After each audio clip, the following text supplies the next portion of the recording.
Good evening children.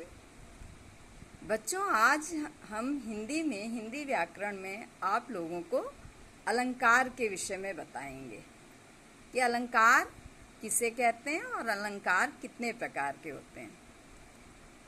अलंकरोति इति अलंकारः, जो अलंकृत करता है, जो सुसज्जित करता है, उसे अलंकार कहते हैं। मुख्य रूप से अलंकार दो प्रकार के होते हैं, शब्दालंकार और अर्थालंकार।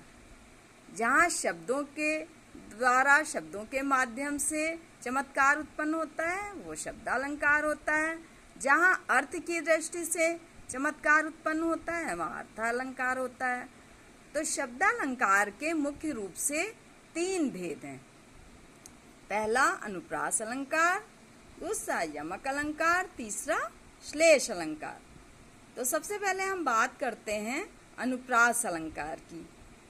अनुप्रास अलंकार में बच्चों, जिन काव्य पंक्ति में एक वर्ण की आवृत्ति होती है, पुनरावृत्ति होती है, एक वर्ण बार बार आता है, वर्ण मतलब अक्षर बार बार आता है, वहां पर कौन सा अलंकार होता है? अनुप्रास अलंकार होता है। जैसे तरनी तनुजा तट तमाल तरुवर बहुछाए।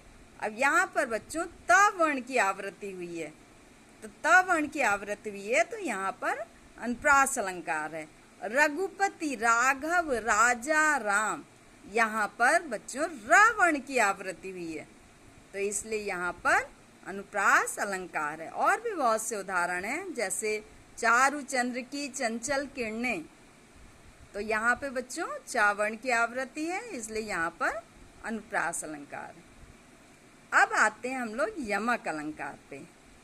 यमक अलंकार में एक शब्द दो या दो से अधिक बार भी आ सकता है, लेकिन हर स्थान पर उसका अर्थ अलग अलग होता है, तो वहां पर कौन सा अलंकार होता है? यमक अलंकार होता है। कनक कनकते सौगुनी मादकता अधिकाए, या खाए बौराए जग वा पाए बौराए। यहाँ पे बच्चों कनक शब्द दो बार आया है, या खाए बौराए जग।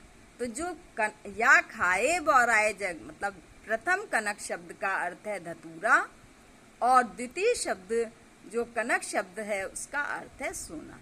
अगर व्यक्ति धतूरा खा लेगा तो वो पागल हो जाएगा, और अगर उसे आवश्यकता से अधिक कहीं सोना मिल जाए तो वो भी, उसकी भी स्थिति पागलों ही जैसी हो जाएगी।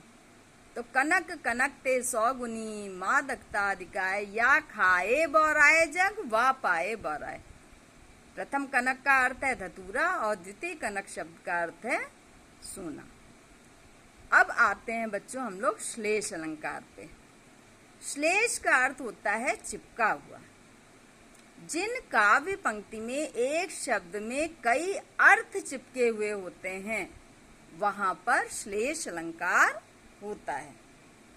जैसे रहीमन पानी राखिए, बिन पानी सब सून, पानी गए न उबरे, मोती मानुष चून। अब यहाँ पे जो तृतीय पानी शब्द है वो श्लिष्ट है कि पानी के बिना मोती, मोती का पानी क्या है? मोती की चमक है। मनुष्य का पानी क्या है? मनुष्य की मान सम्मान, उसकी प्रतिष्ठा। और चूने के पक्ष में पानी का अर्थ है, आटे के पक्ष में पानी का अर्थ है साधारण जल। तो शब्द तो एक बार आया पानी, लेकिन विभिन्न लोगों, व्यक्तियों के लिए, विभिन्न वस्तुओं के लिए उसका अर्थ अलग अलग हो जाता है, और इसलिए यहाँ पर ये श्लेष अलंकार है। ठीक है बच्चों, तो आज हम लोग अलंकार में शब्दालंकार हम लोग ने पढ़ा, और नेक्स्ट वीडियो में हम लोग अर्थालंकार पढ़ेंगे। Okay children.